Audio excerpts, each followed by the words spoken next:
Welcome you to the regular call meeting of the Library Board of the City of Pharr this Thursday, November the 15th, 2018. At this time, I call this meeting to order. May I have roll call at this time? Aida. Present. Present. Present. Present. Present.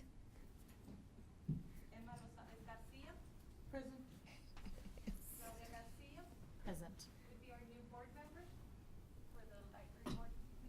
Welcome. Thank you. Mary Gonzalez. Hi. Absent. Commissioner Garcia Fajardo. Absent. So we have one absent and Mr. Guajardo? Yeah, two. Do I hear a motion to excuse the absences? Moved by Enriqueta, and seconded by Anita. Do we have anybody signed up for the public comments this evening, Linda? No, ma'am. Our next item on the regular agenda is approval of the minutes, which you all have, and hopefully you read. Do you have any corrections, additions, or deletions of it? September the 20th board meeting minutes. If not, do I hear a motion to approve the minutes as written? I so move. Anita? I second the motion. Great, thank you. All in favor say aye. Aye. Opposed, same sign. Okay, our next item on the agenda is the presentation of the director's report. Mr. Garcia? Yes, thank you again. At this point, I just want to thank you for serving on our board. We do have a new library board member, Claudia Garcia. I would like to welcome her. Thank She represents the community in South Pharr, so we have a board member from that area. So I do welcome her to this regular library board. I'll just do a brief report. I'm also going to give Mike the microphone so he can present some information on the reference. Do want to mention that Mike has been promoted to branch manager of the South Pharr Library, which is at our Development Research Center. So I do want to applaud him for that. Yes. Congratulations. And then we're going to have Santiago also cover some of the children's activities that we've been having.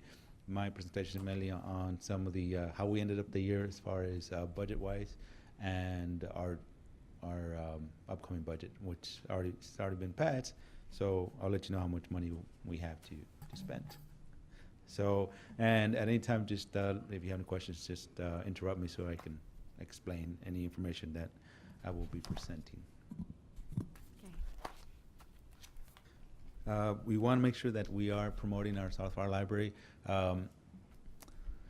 Traffic there is good. It's not as what I had expected, but I think it's just slow at tracking foot traffic.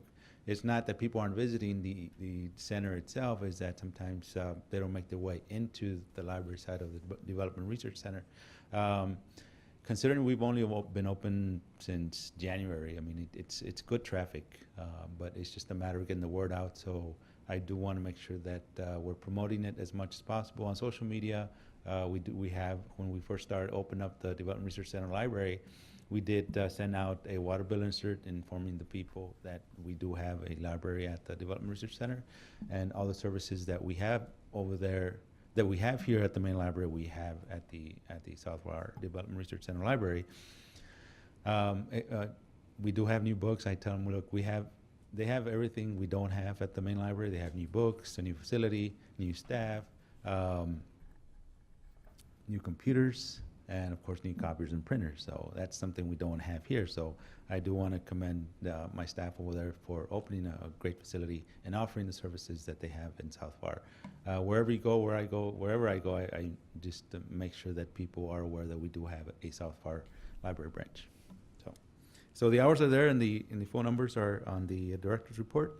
As far as gate count at the DRC library, since we opened and we finished off the fiscal year in September 30th, we had almost 18,000 people walk into the library. That's because now we have gate counters. The gate counters are just the people that go into the library. Of course, this is not for the center because we don't have a gate counter at the door for the center. So it'd be considerably greater if we had a counter at the front doors of the center, because those are the people that go either for parks and recreation activities or go for the meetings that are hosted by the city, the bridge, or other events that we have at the DRC. As far as, you can't compare it to what the gate count that we have at our main library. We finished off the year with over 208,000 people walking in through our doors, which is, I'm very proud of. I think we do a good job of bringing in the people, because just the services, and our greatest resource is our staff. We get a lot of great comments as far as people who come in, they're coming for X number of reasons, computers, copies, or faxing, or just they want to get out of the house, they want to talk to somebody, visit our cafe, just see how things are going. Believe it or not, I mean, it was a very hot summer.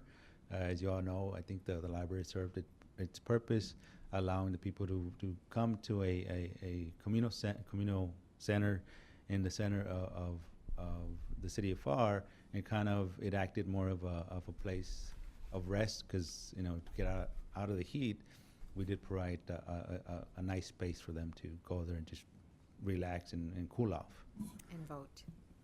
Yes, I'll get to that in a minute. Circulation at the DRC, over 15,000 books have been circulated.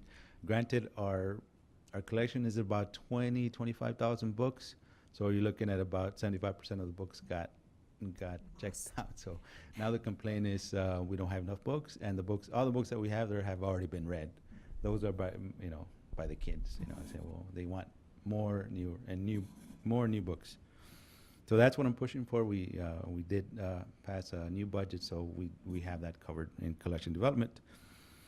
As far as the main library here, almost at over 96,000 circulation. So we do have over 100,000 books. So pretty much almost all the books got checked out. I'm not saying every book got checked out, but the number of books that got checked out was almost 100,000.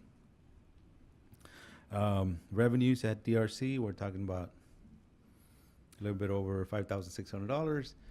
That's just in printouts, all the services that we charge for. The big thing is think faxing. A lot of people don't have a place to fax. Yes, people still fax. So it is a service that we charge for. That brings in some revenue. I mean, unfortunately, it's one of those things that we have to charge for. And of course the copying and the printing as well. And our main library, almost $67,000 that we brought in as far as revenue. All this goes into the general fund. As you know, we have a general budget of over $1 million. I mean, it's just a drop in the bucket, but at least it's something that comes back into the city's coffers. And last but not least, the Cafe 121.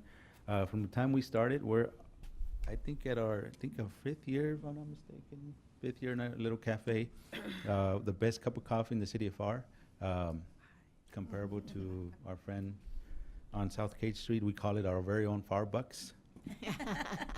So Cafe 121 brought a little bit over $26,000. Is it cheaper or more expensive? It's the service. I think the service is better here, and the coffee is better. We do serve Moonbeans coffee, so it's freshly ground. From the time we ordered on the phone or online, the very next day they bring it to us, so it's the freshest coffee. They roast a special roast for the library, so every cup of coffee that we brew at the library is freshly grounded. So you're guaranteed freshness and 100% satisfaction. So if you don't like it, Great bring it back. commercial. But Do they leave tips? unfortunately, no, we're not allowed to take You tips, could make but more. we do take donations to the library. But yes, There is a difference in price. yes, Right. yeah. We don't sell $5 cup of coffees. I'm not saying anything about our competitor, but ours is significant. You get a better value at the library when you buy coffee from us. So, and it's something we don't have at the DRC. I was telling the South Pharr Library Board, the place is set up for vending machines. So once the traffic picks up, we might consider putting vending machines at the DRC library. It's not inside the library, but in the lobby area. So that was part of the construction that we set up. So it's roughed in. That's good. Yes. As far as library finances, last year we had budgeted about $1.5 million. We spent just about everything. Where we actually projected actuals were $1.4 million, and a little bit over $1.4 million. So I think the residuals were part of the general personnel costs. I mean, not everything was spent because we had some people that we didn't hire throughout the year. Of course, the staff at the South Pharr Library didn't get hired till after the fiscal year had started. So there's some money that was. It's not that we didn't spend everything. It's just that it's some of the stuff we didn't have to spend. Without. Yeah. So, but as far as program budget, everything got spent. Book budget, considerably, we did spend everything. On last year's budget, we had over $125,000 to include opening day collection at the DRC. So I think last year's book budget did go a little bit over, but we do budget adjustment so that we have enough money in another budget to put into the book budget. Now, programming, I mean, Santiago can cover some of that. We have something pretty much every day of the week, so we do spend a lot in our programs, and now that we have the DRC library, we get to spend a lot more for the programs at South Pharr. So we did ask for pretty much the same thing that we asked for last year. Good. So for fiscal year 18-19 that just started in October, our budget is a little bit over $1.5 million, and of that we did budget to spend the replacement of all the computers on the first floor. So that included children's and all the public computers that we have out on the floor. So that's going to be, a little bit over maybe over $50,000 just on the hardware. What are you going to do with them? Oh, the ones we have, they'll probably end up in the recycling center. They're over 5 years old. We can sell them and make money? No, unfortunately, we can't. The city does have a surplus, but they'll give you $1 a pallet for those computers. Oh my They're pretty gosh. beat up. I mean, I wouldn't recommend someone buying it. The people who usually buy them end up scavenging them for metals, For parts. for parts. But you're looking at a computer that's 5 years old. Computer use know. is pretty high at the library. You're looking at about 1,000 people using it on a monthly basis. So they're pretty beat up. So I do, ask for your support to get those computers changed as soon as possible. Good. So, but if you want new computers, you can go to DRC library. We have Brand new ones. Yeah, brand new computers there. And we just also finished up September with Library Card Sign Up Month. It was Hispanic Heritage Month, our Harry Potter Halloween, and this year we did something special. We added a second story Halloween at our second floor, which is very, very popular. The first day of our Halloween haunted house, we had over 2,000 people at the actual gate count. We gave out 1,000 tickets per day, Thursday the 25th and the Friday the 26th, or the 26th and 27th.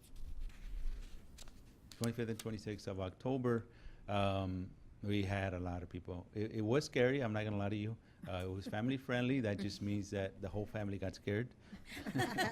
So not child friendly. It was and then the second day was even a little bit scarier for we got a lot of teens, a lot of adults coming in the second day, because it wasn't geared towards the family. So we had a lot of people walking in. We had droves of people walking in every 5-10 minutes, of teenagers and families coming in for a second round of a scary haunted house. Any So- damages or any accidents? No accidents, just a lot of kids crying. My nephew was one of them. There's a lot of kids crying.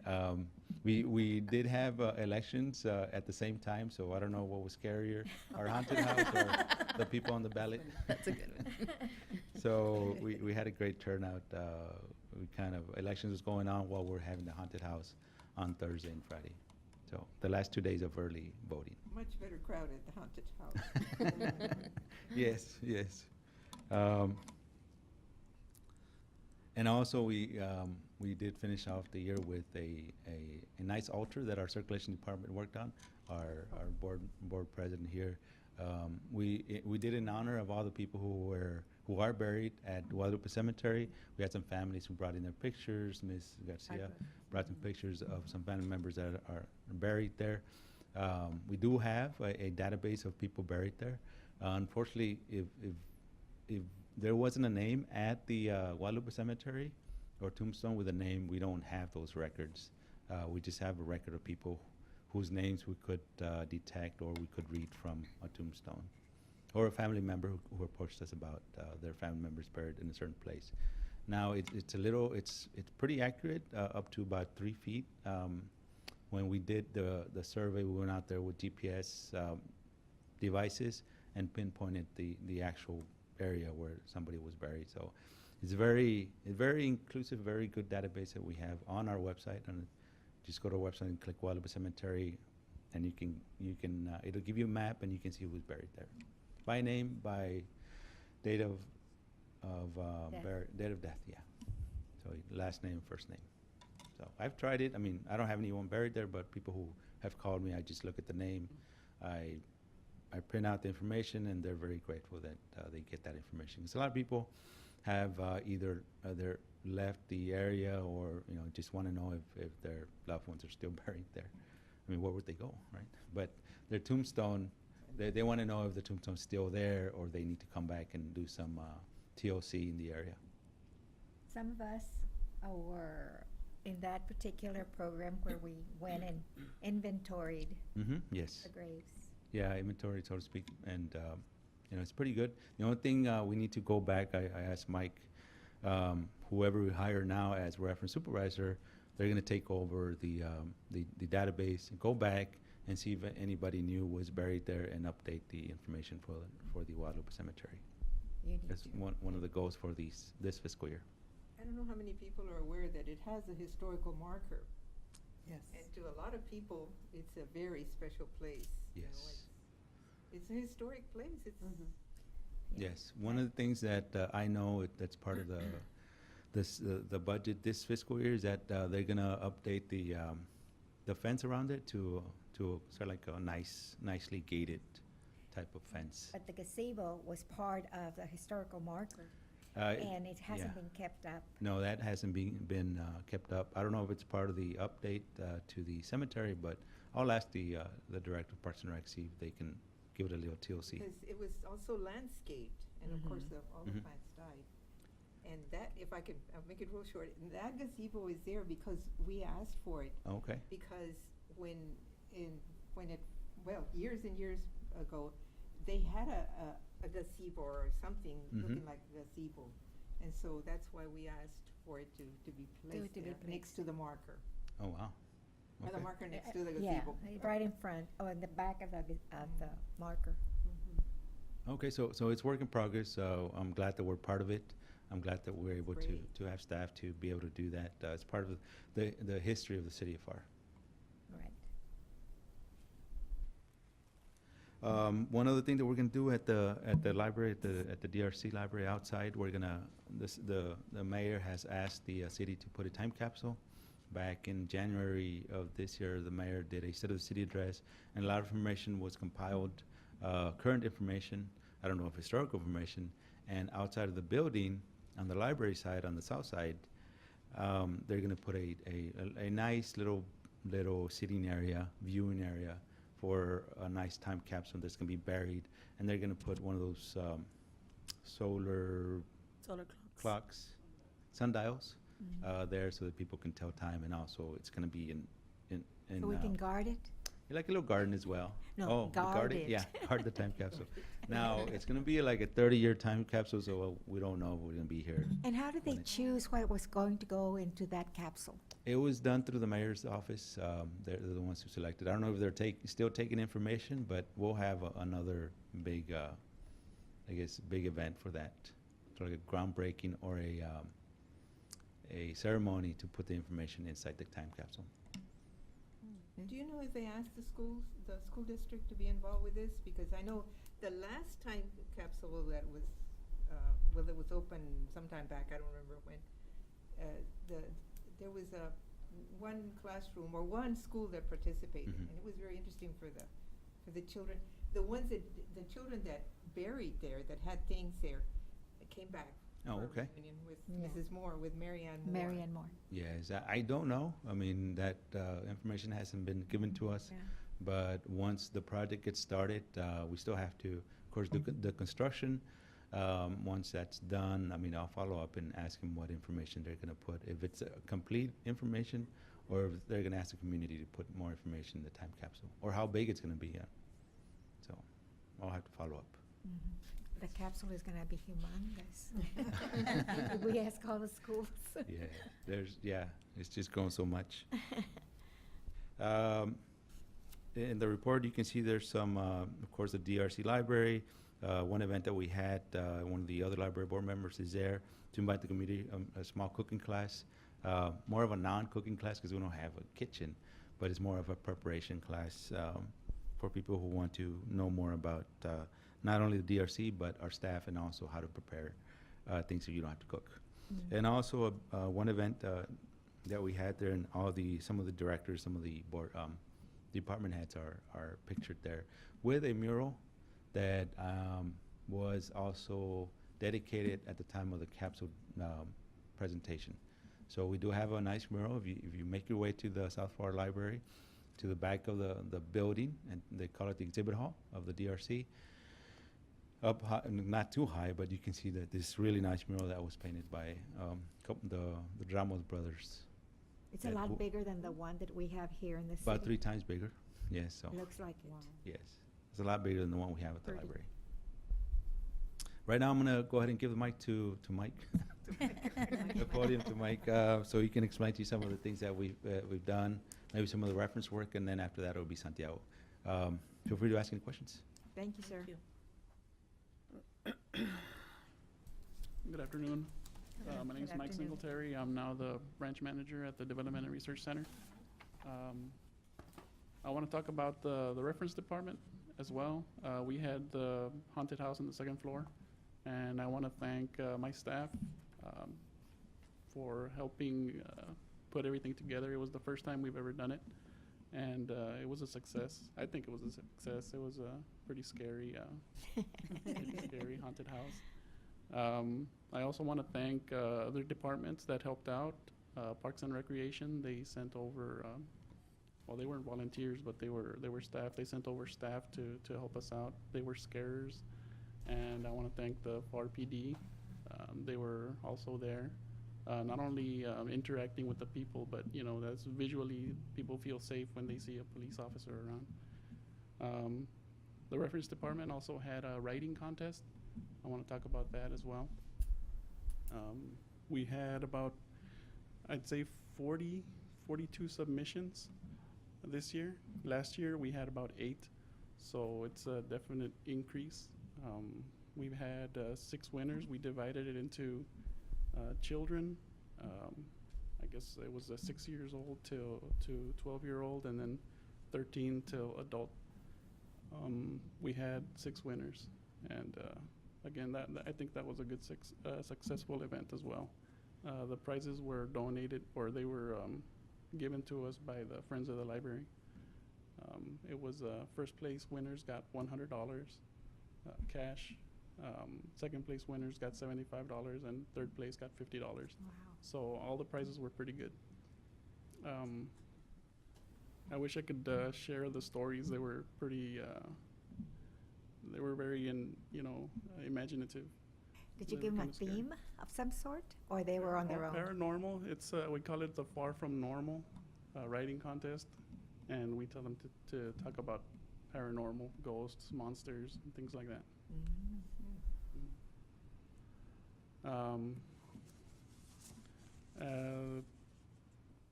The DR's, the Development and Research Center, I want to talk about the meeting rooms.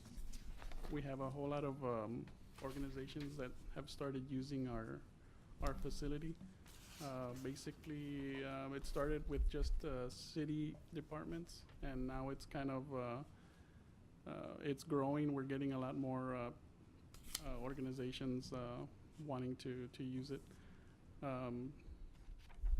The Pharr Economic Development, PEDC, they had Halliburton employee orientations. They had the Mexican consulate over for an event.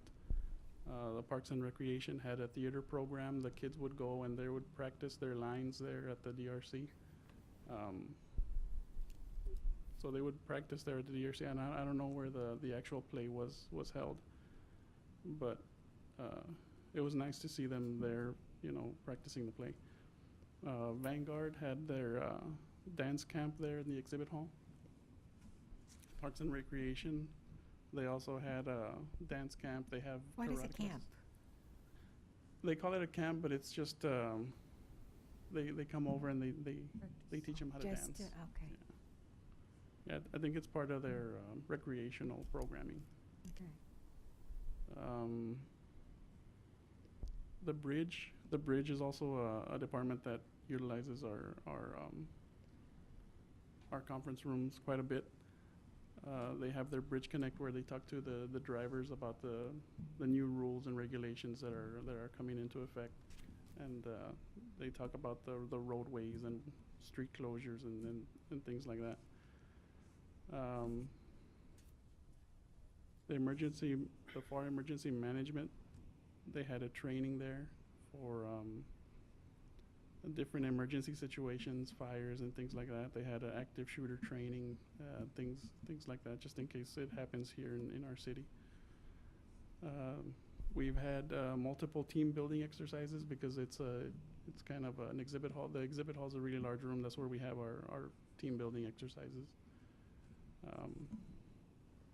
The cooking class,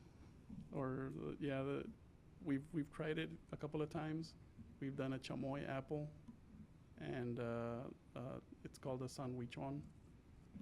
It's kind of like a lasagna with bread and cheese and ham and things like this. It's really delicious. Sounds good. I've had it. Yeah. Vanguard Academy, they've had their teachers in service. Different schools, PSJA has used it for seminars and things like that. So the school districts are also becoming aware of our facility and asking to reserve it. What did they do before we had that facility over there? I'm not sure. I'm not sure where they would meet. Have they? Look at all the meetings. Yeah. They're really utilizing that building. Right. So now for That's the month of great. December, we hardly have any days available in the meeting rooms. I They're all can being imagine. used. Wow. Mhm. Christmas parties. Christmas party. The Pharr Housing Authority is having, I think, some sort of a Christmas event as well. And it's not loud to where it disturbs the people that go to read or work in the computer? No. No? The conference room is about, I would say, 25 feet away from the building, and the doors remain closed. So any noise that they make in the conference room or the exhibit hall in the back, we rarely hear it over here on this other side. Right. Mhm. Very good. And that would be it. Thank you. Thank you. Any questions before he leaves? Thank you. Thank you. Thank you, Mike, for that great update. Next, I'm going to have Santiago Vasquez come up to the podium regarding children's events and activities that we've hosted at the library and at the DRC library. Hello, likewise, just as Mr. Garcia and Mr. Singletary mentioned, our children, we had such a scary time during our holidays, but I really want to mention T-STEM and Vanguard. They did send some volunteers, and the students did a great job. So we've done a really good job of working with those two schools and providing volunteer opportunities for them to acquire their hours that they need to graduate. And what better way than to scare other children? So, but on to our next. I don't want to make it sound like we finish Halloween and we skip Thanksgiving, because in the month of November we do have a lot of Thanksgiving themed programs going on in our department, and you can go ahead and look on Facebook, or you can look online to our city website that has our library website, and you can see some of the things that we have going on. And a lot of it is themed after Thanksgiving, even our homeschooling times. So if you'd want to go online and check those out. But we also, I went ahead and put an insert there in your folders, and our theme is Arthur Christmas. It's not a too well-known Christmas sort of story, but it's a very funny and fun story that we wanted to bring back to the kids. It's about a story that's about 5 years old that came out, and we're theming our Christmas night at the library after it. So right now we're about 85% done decorating. We took Harry Potter and turned it into Arthur Christmas, so you should come by and see how we've been able to sort of morph our department into Christmas time. But it's going to be December 13th, 6 to 8 p.m. Here at our main library. We're going to have a Christmas raffle, a Christmas sing-along, game, snack, and each child under the age of 12 will be receiving a free book. So what we do is we partner with the South Texas Coalition, Literacy Coalition, and they provide some books that we're able to hand out. So we can put a book as a gift into every child's hand. So we have a lot of community partners coming in to help us out with that. As far as the games that we have, the community sing-along, the kids love to sing Christmas carols. We found that out last year, so we're going to bring that back again. And of course, we read a Christmas book to them. But if you have any ideas that you think that we should add this year, or even any authors that may have come up that you may have had contact you, just give them our information, or provide us with the information so we can invite them to that night. We love to put books in the hands of children so that they can read. Also, along with this, we're doing a lot of outreach during the month of December, as much as we can get into the classrooms and provide some of the parents and children just with the literacy help that they've been asking for through our school district. But if you have any questions, I'll go ahead and answer those right now. Thank you. Any questions for Mr. Vasquez? Sounds great. Thank you so much. Very interesting. So don't forget the date of that big event. It's one of our other big events that we have at the main library. Christmas night at the library, December 13th. From 6 to 8. So there'll be a lot of promotions. We already have the posters. We're big on social media. We like to promote our programs through that type of media, because it reaches the people right away. We don't have to wait we don't have to wait for them to get it. It's just right in the palm of their hands. If they like the library, then they get the information. At this time, that concludes my report, along with my staff's report. I do want to thank you for taking the time to listen to what we have to say. It's always been about the very library. interesting, Mhm. and we commend you and all the work that you do for our kids in our community. Thank you very Great. much. Any other questions? All right. Our next item is adjournment. It is 6:34. Do I hear a motion to adjourn? So moved. Get that? I'll second. Emma? All in favor? Aye. Yes. Do want to wish everybody a happy Thanksgiving. I know it's coming up really fast, so I know I won't see you until maybe the next meeting. So happy Thanksgiving. Great. Happy Thanksgiving. Thank you. Thank you very much.